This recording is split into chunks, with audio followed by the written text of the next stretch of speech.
Hello दोस्तों, तो नए वीडियो के साथ आ गए हैं आपके पास। गाइज आज इस वीडियो में बात करने वाले हैं सैमसंग गैलेक्सी S21 सीरीज के S21 अल्ट्रा के बारे में। S21 और S21 प्लस के बारे में दूसरे वीडियो में बात करेंगे। सिर्फ और सिर्फ इस वीडियो में S21 अल्ट्रा के बारे में बात करेंगे।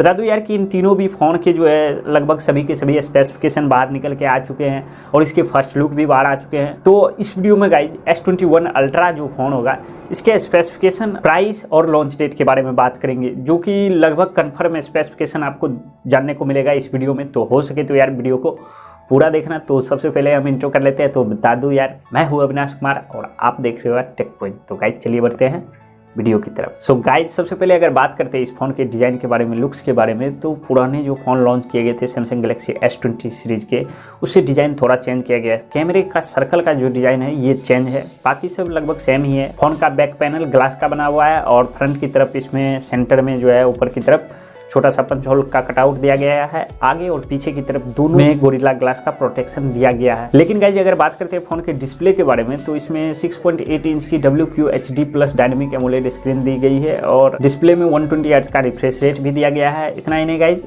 HDR10 प्लस का भी सपोर्ट इसमें दिया गया है, जो कि सही है, बहुत सही है। और गाइज अगर आगे बढ़ते हैं, बात करते हैं फ़ोन के कैमरे के बारे में, तो देखने से फ़ोन में लग रहा है कि पीछे की तरफ पेंटा कैमरा देखने को मिलेगा, मतलब 5 कैमरा का सेटअप दिया गया है। जो 5वां सेंसर होगा वो बेसिकली 3D TOF सेंसर है, मतलब टाइम ऑफ फ्लाइट सेंसर दिया गया है। बात करें प्राइमरी सेंसर के बारे में, तो 108 मेगापिक्सल का प्राइमरी सेंसर इसमें दिया गया है। जो सेकेंडरी सेंसर होगा वो 12 मेगापिक्सल का होगा, वो वाइड एंगल सेंसर होगा, अल्ट्रा वाइड एंगल सेंसर होगा, सॉरी। उसके बाद जो थर्ड सेंसर होगा वो 10 मेगापिक्सल का दिया गया है, ये पेरिस्कोप होगा। इसमें आप 10x तक का ऑप्टिकल जूम कर सकते हो। उसके बाद जो फोर्थ सेंसर होगा ये टेलीफोटो होगा, इससे आप 3x तक का ऑप्टिकल जूम कर सकते हो।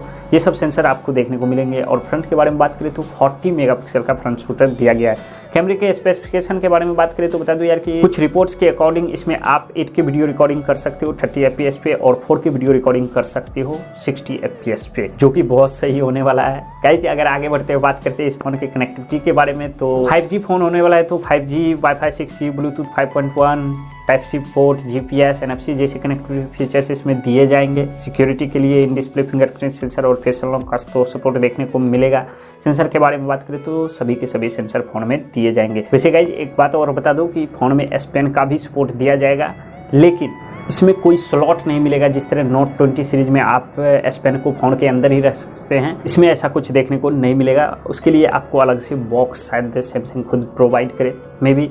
गाइज आगे बढ़ते हैं, अगर बात करते हैं इस फ़ोन के बैटरी के बारे में, तो रिपोर्ट्स ऐसे आ रहे हैं कि इसमें 5000 mAh की बैटरी देखने को मिलेगी और 25 वॉट की वायर फास्ट चार्जिंग का सपोर्ट दिया जाएगा और 15 वॉट की वायरलेस चार्जिंग का सपोर्ट दिया जाएगा। 4.5 वॉट की रिवर्स वायरलेस चार्जिंग का भी सपोर्ट दिया जाएगा। लेकिन एक बात है, 25 वॉट की ही फास्ट चार्जिंग 65 देता, फ्लैगशिप फ़ोन होने वाला है। तो और एक बात और गाइज बता दूं कि S सीरीज के बॉक्स में आपको कोई चार्जर देखने को नहीं मिलेगा, मतलब जो iPhone 12 में आपको चार्जर देखने को नहीं मिलता था, उसी तरह सैमसंग भी अब चार्जर देना बंद कर देगा। पता नहीं ऐसा क्यों, देखते हैं। ये लीक्स है यार, मतलब कुछ मार्केट में हो सकता है इस तरह देखने को मिले, लेकिन इंडिया में जब फ़ोन को लॉन्च किया जाएगा तो मुझे लगता है कि चार्जर तो निश्चित रूप से दिया जाएगा। गाइज अगर आगे बढ़ते हैं, बात करते हैं फ़ोन के परफॉर्मेंस के बारे में, तो बता दूं यार कि कुछ रिपोर्ट्स ऐसे आ रहे हैं कि फ़ोन को जो है दोनों भी चिपसेट के साथ लॉन्च किया जाएगा, अलग अलग कंट्री के साथ। Exynos 2100 और स्नैपड्रैगन 888 का चिपसेट, दोनों भी काफ़ी पावरफुल चिपसेट होने वाला है। नो डाउट आपको परफॉर्मेंस वाइज कोई भी प्रॉब्लम देखने को मिलेगी, लेकिन यूरोप में जब फ़ोन लॉन्च किया जाएगा तो वहाँ Exynos 2100 का चिपसेट दिया जाएगा, और जब चाइना, USA, इंडिया जैसे कंट्री में फ़ोन को लॉन्च किया जाएगा तो उस समय जो है क्वालकॉम का न्यू लॉन्च स्नैपड्रैगन 888 का चिपसेट दिया जाएगा।